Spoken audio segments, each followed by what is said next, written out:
요한복음 4장 신약성경 147면 10절로 14절의 말씀을 교독하겠습니다.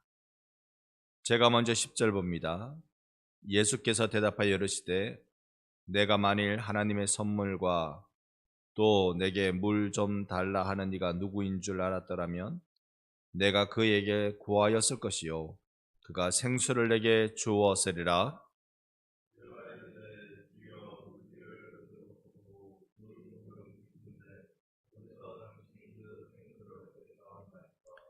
우리 조상 야곱이 이 우물을 우리에게 주셨고 또 여기서 자기와 자기 아들들과 짐승이 다 마셨는데 당신이 야곱보다 크니까.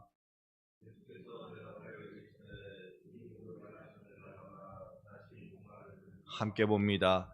내가 주는 물을 마시는 자는 영원히 목마르지 아니하리니 내가 주는 물은 그 속에서 영생하도록. 아멘. 오늘 영생하도록 솟아나는 샘물을 또한 경험하는 복된 날 되기를 간절히 소망합니다.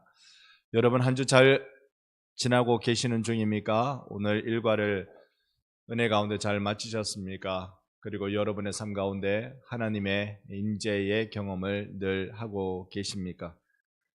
요즘 기후변화 이야기 참 많이 듣습니다. 위기라는 말도 참 많이 듣는데요. 제가 오늘 깜짝 놀란 거 있습니다. 아내가 슈퍼에 가서 장을 보고 나오는데요. 참 과일 살 게 없다. 다 비싸가지고 과일이 살 게 없다. 그래서 제일 만만한 게 바나나라고 사왔어요. 제일 그래도 쉽게 손이 간다 해서 바나나를 사왔는데 그 바나나를 보는 순간 이 바나나는요. 제가 국민학교 다닐 때 국민학교 들어가기 전에 절대로 구경도 못하는 이름만 들어본 과일이었어요. 그때는 그 비산동에 살았다 아닙니까? 비산동네. 이 비산동에 살고 있는 저로서는 이 바나나는 볼 수도 없었던 그런 과일이었습니다. 소풍 때 정말 좀 괜찮게 사는 집에 그 소풍 가방 속에 노랗게 하나 들어있을 정도, 그게 바나나였습니다. 이야, 바나나는 억울하겠다. 기후변화가 생겨서 이전에는 탁 의시되고 이렇게 진열장에서도 참 의시되고 전체 과일을 탁 천하를 오시하듯 그렇게 바라보고 있었을 텐데 지금은 그냥 슉슉 제일 손이 잘 가는 과일이 되고 말았죠. 여러분 우리 인생이요 사실은 이렇게 변하고 저렇게 달라지고 그런 일들이 제법 많이 있습니다. 그래서 잘 나간다고 떠들 것 없고 못 나간다고 기죽을 것 없는 것이 사실 우리 인생입니다. 여러분 그러면 우리가 어떻게 이 역전의 일들을 경험하고 나갈 수 있을까? 사도행전 19장에 보면 이런 말씀이 있습니다. 19장 2절 말씀에 보면 이르되 너희가 믿을 때에 성령을 받았느냐? 이르되 아니라 우리가 성령이 계심도 듣지 못하였느라. 이 아볼로가 복음 전하고 난 뒤에 그 자리에 이 바울이 가서 복음 전하면서 이걸 물은 거예요. 왜냐하면 성도들, 거기에 예수님을 믿는다고 하는 성도들에게 성령의 생기가 없는 거예요. 이러니까 너희들 예수 믿을 때 성령 받았느냐라고 묻는 거죠. 성령이라니 누구고? 성령 우리는 들어보지도 못했다. 이렇게 이야기하는 거죠. 오늘날 성령에 대한 성령의 역사를 잘못 이해하고 있는 자들은 자신의 성령 체험만 강조합니다. 그래서 여러분 서울 안 가본 사람이 서울을 잘한다는 얘기 들어보셨죠? 그런데 서울을 제일 잘한다고 우기는 사람 누군지 아세요? 딱 한 번 가본 사람입니다. 딱 한 번 가본 사람은 서울 자기가 경험한 그게 진짜 전부 다예요. 그러니까 무조건 서울은 그렇다는 거예요. 서울에 사는 사람이 그 얘기 들으면 웃기는 이야기죠.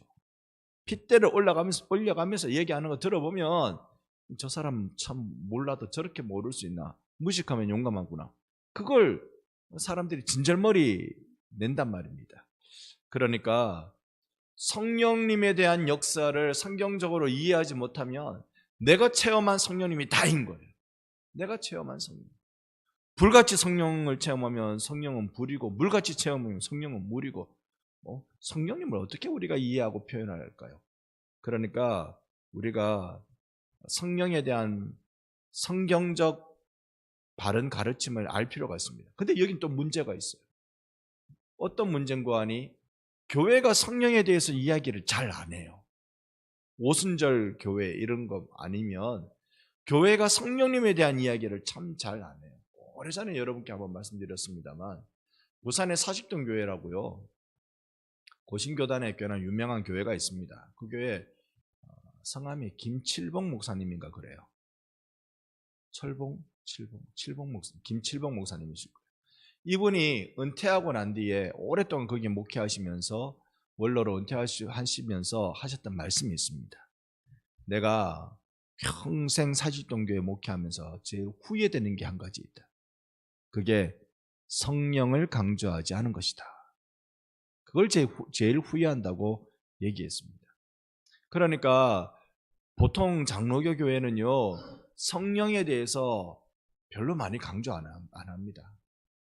성령은 예수님에 대한 기독론이라고 부르잖아요. 예수님에 대한 구원을 우리에게 적용시켜주는 이 구원론의 한 부분, 기독론 다음에 나오는 구원론의 한 부분으로만 다루는 것이 사실은 조직신학 분과 중에서, 분류 중에서 그렇게 다루고 있어요. 그런데 성령님은 그렇게 다룰 분이 아니란 말이에요. 성령님은 성부 하나님과 함께 세상을 창조하신 분이십니다. 하나님의 영이 수면 위에 운행하시더라. 성부 하나님과 함께 세상을 창조하신 분이 성령님이세요. 예수님의 이 땅의 구속사역은요, 성령에 이끌려 예수께서 광야로 들어가시더라. 예수님이 40일 동안 광야에서 시험받는 것도 성령에 이끌려서 그 광야로 들어가셨어요. 그러니까 성령님은요, 성부 하나님과 천지를 창조하시고 성자 예수님과 우리의 구원의 사역을 이루신 분이에요. 그 성령님이 우리에게 오셔서 구원을 받게 해주시는 것입니다. 내가 지금 교회에 나오고 신앙생활하는 거 성령님이 나에게 구원받게 해주셨다는 증거가 되는 것입니다. 우리 신학에서도요, 사실은 성령님의 내주하심, 또 성령님의 능력을 경험하는 것, 이거 굉장히 우리 신학에서 중요한 거라고 알려집니다. 유명한 신학자인 J.I. 패커라는 사람이 이런 말을 했는데요, 제가 한번 읽어보겠습니다. 성경은 성령의 임재와 사역이 하나님의 자비하심을 가장 극명하게 드러내는 은혜며 복음을 믿는 자들에게 가장 큰 영광이라고 가르친다.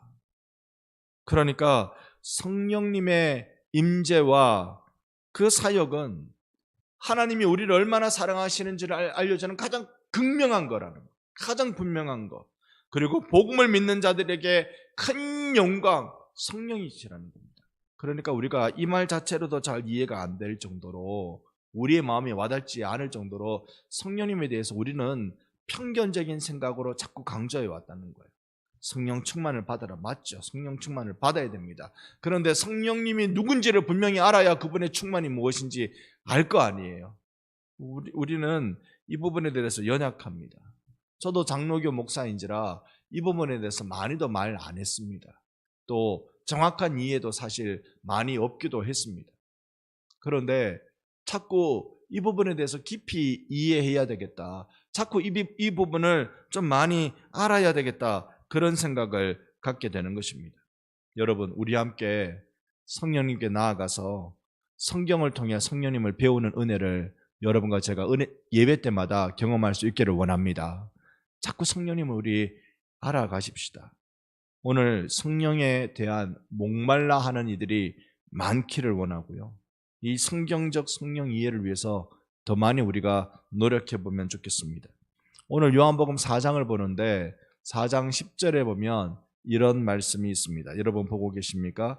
4장 10절 오늘 본문 삼았던 말씀이기도 하고요. 함께 읽어봅니다. 예수께서 대답하여 이르시되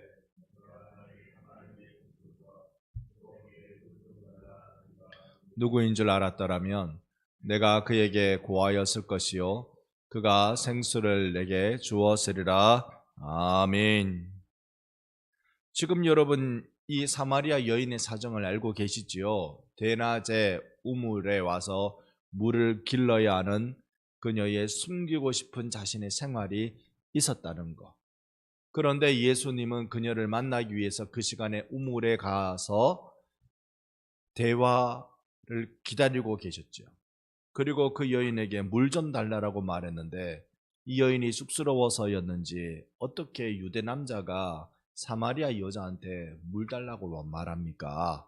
그랬더니 예수님이 10절로 말씀하신 거예요. 10절에 하나님의 선물을 네가 알았다라며.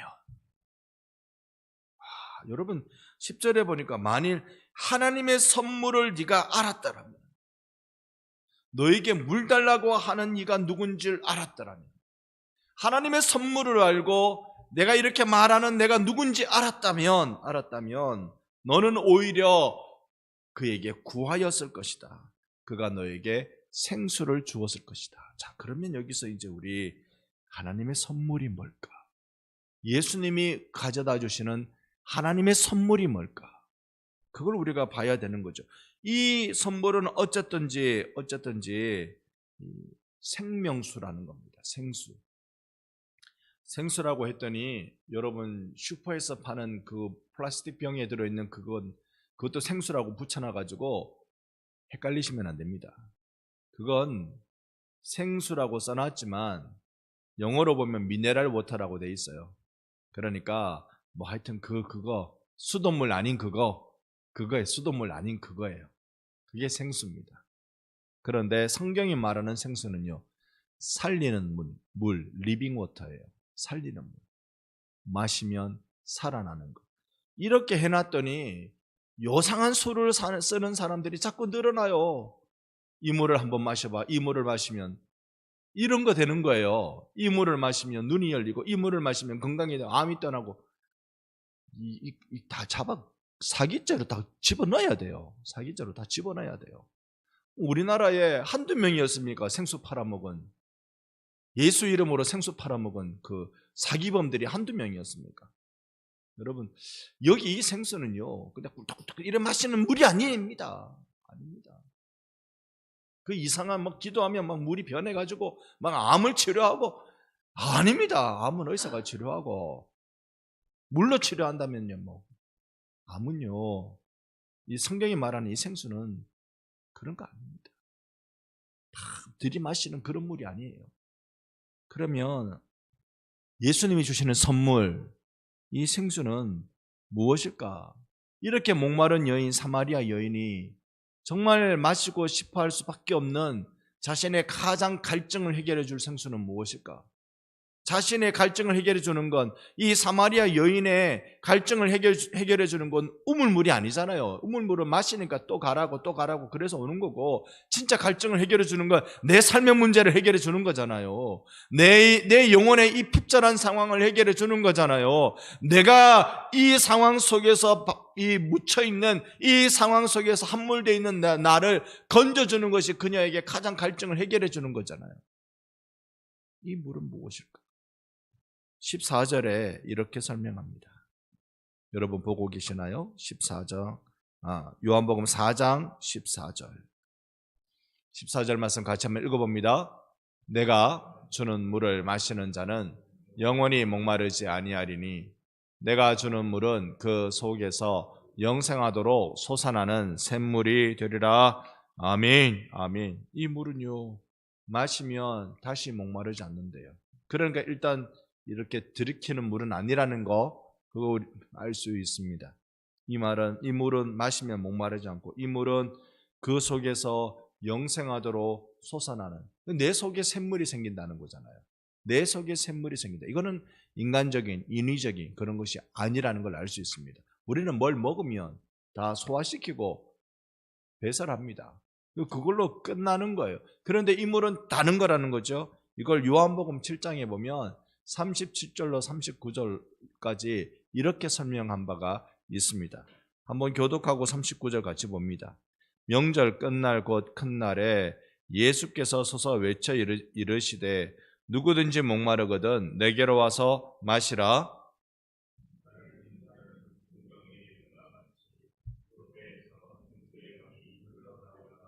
함께 봅니다. 이는 그를 믿는 자들이 받을 성령을 가리켜 말씀하신 것이라.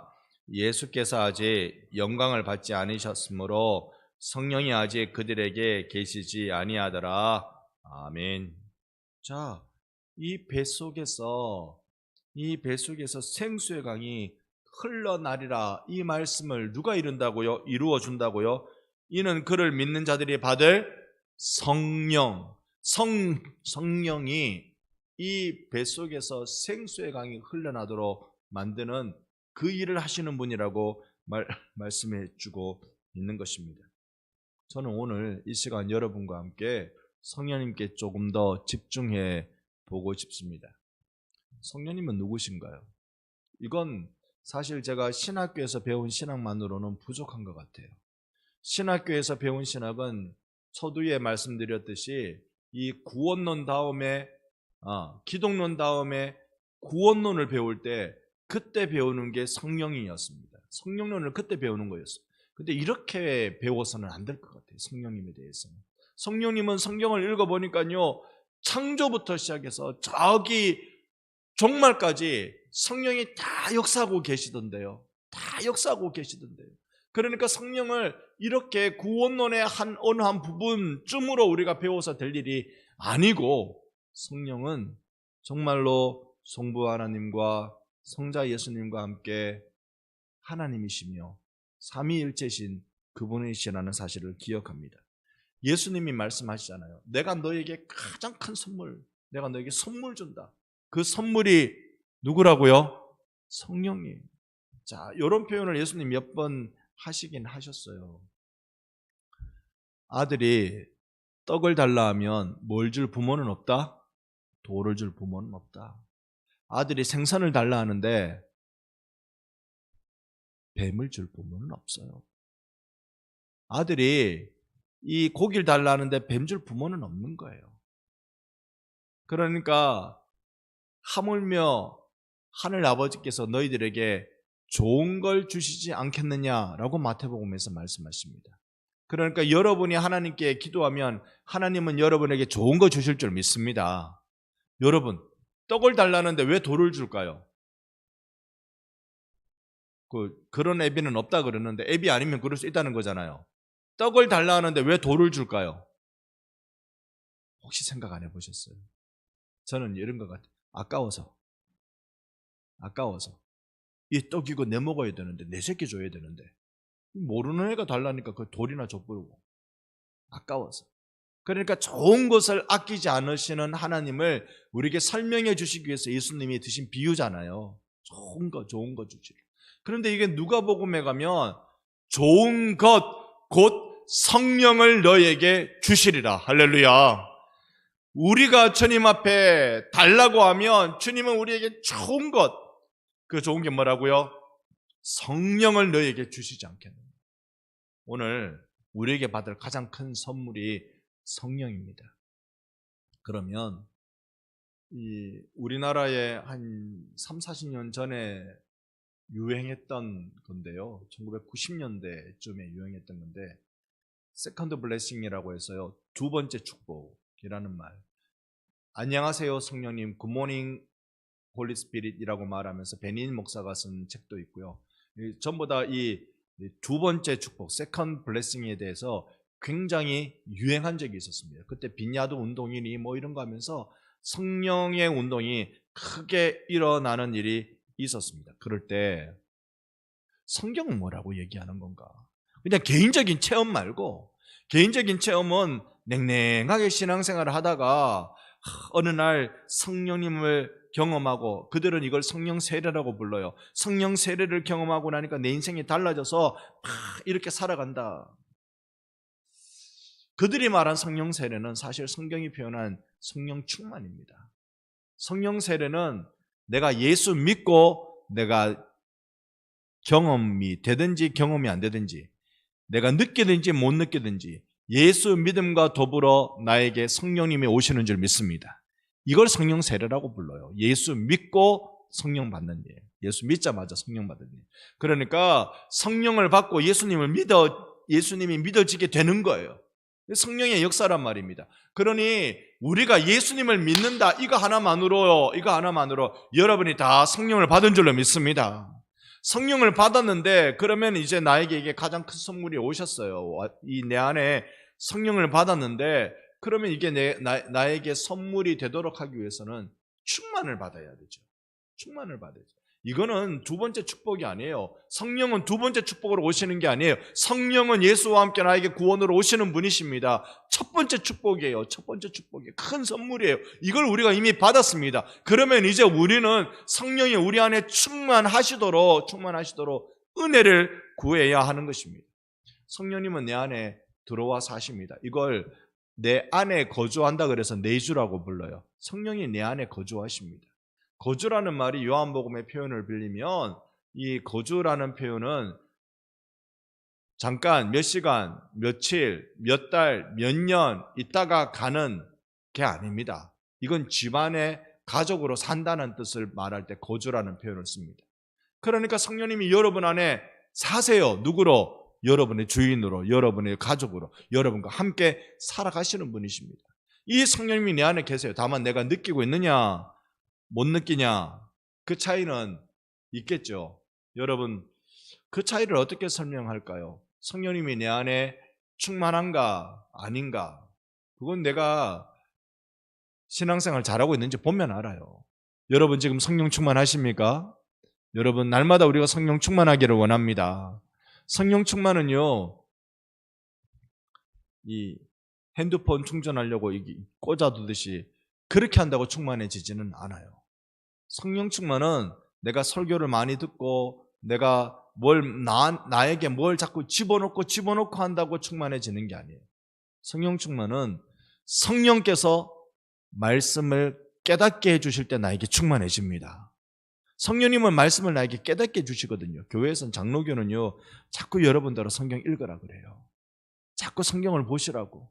성경을 읽고 성경을 보시라고. 그때 읽어가면서 한 문장, 한 단어 여기에 딱 꼽혀가지고 주님 앞에 벌벌벌 떠는 일, 그건 성령께서 해주시는 일입니다. 성령께서 나에게 충만케 해주시는 일이에요. 말씀 앞에 꿇어지고 기도하고, 그럴 때 진땀을 흘리며 또한 감격하고 감사하고 찬송도 나오고, 이게 성령의 충만인 겁니다. 성령의 충만은요, 그러니 성령님의 다스림을 다 받고 있을 때를 우리 성령의 충만이라고 부릅니다. 성령님이 여러분의 삶을 다스려 주시기를 소망합니다. 여러분에게 여러분의 인생, 여러분의 아픔, 여러분의 눈물, 여러분의 질병, 성령님이 다스려 주시기를 원합니다. 오늘 이 시간에도 우리가 주님 앞에 간절히 구하는 건, 주여 나를 다스려 주시옵소서. 내가 주님의 손에 붙들려 있기를 원합니다. 주님 나를 붙잡아 주셔서 연약한 내가 하나님을 믿고 하나님 의지하고 주님 따라갈 때에 주님 내 삶을 오셔서 잘못된 거 고쳐주시고 막힌 거 열어주시고 주님의 영광을 위하여 살아가게 해 주시옵소서. 기도하고 응답받는 우리가 되기를 소망합니다. 이게 성령이 내 속에 살아가시면서 누리는 충만함의 비밀입니다. 결국 성령님은요, 나의 신앙생활을 가능하게 해주시는 분이에요. 그래서 이걸 그저 구원론의 한 부분으로 보는 게 아니라, 하나님은 나를 이 땅에 태어나게 하시려고 영원전부터 작정하신 줄 믿습니다. 나를 이 땅에 태어나시게 하신 성령님, 나에게 구원을 주시려고 내 구주 예수를 십자가에 올리는 일을 직접 이끌어 행하시는 분이 성령님. 성령님이 구주 예수를 십자가에 죽게 하실 뿐만 아니라 부활의 첫 열매가 되도록 역사하신 성령님. 이 성령님이 예수님 승천하시고 난 뒤에 고아와 같이 버려진 듯한 우리들에게 고아와 같이 버려두지 않고 내가 너희와 영원히 함께하리라, 이 약속의 말씀을 이루기 위해서 우리 가운데 오시신 예수의 영이신 성령님, 이 성령님을 우리가 경험하고 지금 있는 겁니다. 그러니까 내가 예수 믿고 신앙생활 하는 거 다 성령님께서 내 속에 주관하여 주시기 때문에 그렇습니다. 지난주에는 말씀드린 거 다시 한번 말씀드립니다. 성령님의 충만을 우리가 어떻게 누리며 살까? 그건 단순하게 얘기하면 호흡을 같이 하고 살아야 돼요. 성령님과 호흡을 같이 하고 살아야 돼요. 부활하신 예수님이 두려워 떨고 있는 제자들을 만나서 말씀하실 때 숨을 내쉬며 가라사대 성령을 받으라. 예수님이 숨을 내쉬며 가라사대 성령을 받으라. 우리는 성령님과 호흡해야 돼요. 호흡이란 표현이 저는 제일 맞다고 생각합니다. 숨을 쉬는 거예요. 숨을 쉬는 거예요. 기도는 호흡이다. 그런 말 많이 들어보셨죠? 기도는 호흡이다. 기도는 호흡은 아닌 것 같아요. 기도 안 해도 살던데. 호흡은 여러분 딱 이 코하고 입하고 3분만 막으면 이 세상 사람 될 사람 아무도 없습니다. 코하고 입하고 딱 3분만 막으면 끝나요. 우리는 기도 3분 안 해도 되던데. 안 해도 되던데. 한 3일 안 해도 되던데. 저는 성령님이 호흡이라고 생각합니다. 큰 호흡이든 잔호흡이든 저는 성령님과 호흡하고 싶어요. 성령님의 은혜로 들이키고 내뱉고 들숨 날숨을 통하여 성령님과 동행하는 삶을 살아가고 싶습니다. 때로는 강력하게 임하는 성령님을 경험하고 싶습니다. 우리 금요 기도회 때 간절히 부르짖어 기도할 때에 성령님의 역사가 일어나기를 소망합니다. 강력하게 나에게 임하는 그 성령의 역사를 경험하고 싶습니다. 그리고 때로는 조용한 호흡을 통해서 순간순간 성령님 내가 어떻게 해야 합니까? 성령님 나는 이거 자신 없는데요. 도와주세요. 그래서 성령님 의지하고 해나가고 나는 내 모습을 보니까 내가 내 건강 상태나 내 가지고 있는 것이나 내 지혜나 그 어떤 것도 이걸 감당할 수 없는데 그런데 성령님 나 도와주세요. 주님의 뜻이라면 나 따를 수 있도록 순종할 수 있도록 도와주세요. 그래서 말씀을 듣고 순종하게 하시는 성령님을 여러분들은 다 체험하시기를 바랍니다. 이 은혜를 우리 함께 누리면서요. 오늘 사마리아 이 여인이 그토록 목말라 하던 자신의 삶에 정말 목말라 하던 삶의 문제를 예수님을 만나서 신령과 진정의 영과 진료로 드리는 예배의 초대함을 받았을 때 그는 동네방네 돌아다니면서 내가 메시아를 만났다고 온 동네에 떠들썩하게 전도자가 됐던 겁니다. 그럴 그때 사람들이 예수님께 다가와서 그 여인한테 이전에는 너가 하는 말을 듣고 우리가 예수께로 왔지만 이제 예수님 하시는 말씀을 들으니 이제 너가 그 말 안 해줘도 된다. 내가 직접 예수님을 만난다 라고 말할 정도로 훌륭한 전도자로서 예수님께로 길 안내하는 안내자로서의 역할을 감당했던 것입니다. 성령 충만은요, 때로는 불을 받아야 되고 때로는 내 삶의 가장 연약한 부분이 만져져야 되고 때로는 순간순간 순종하기로 결단해야 하는 것입니다. 우리 반성교회 성도 여러분과 제가 우리 다시 성령님을 만나기를 사모합시다. 성령님은 지극히 인격적인 분이시라 그저 내가 마음의 소원이 일어날 때 내가 간절할 때 나를 만나주시는 분이십니다. 성령님께 간절해지셨다가요 오늘 내일 성령님께 계속 간절해지셨다가 모레 금요 기도회 때 또 뜨겁게 성령님을 만나는 성령의 사람으로 살아가는 여러분 되시기를 예수님 이름으로 축복합니다. 아멘.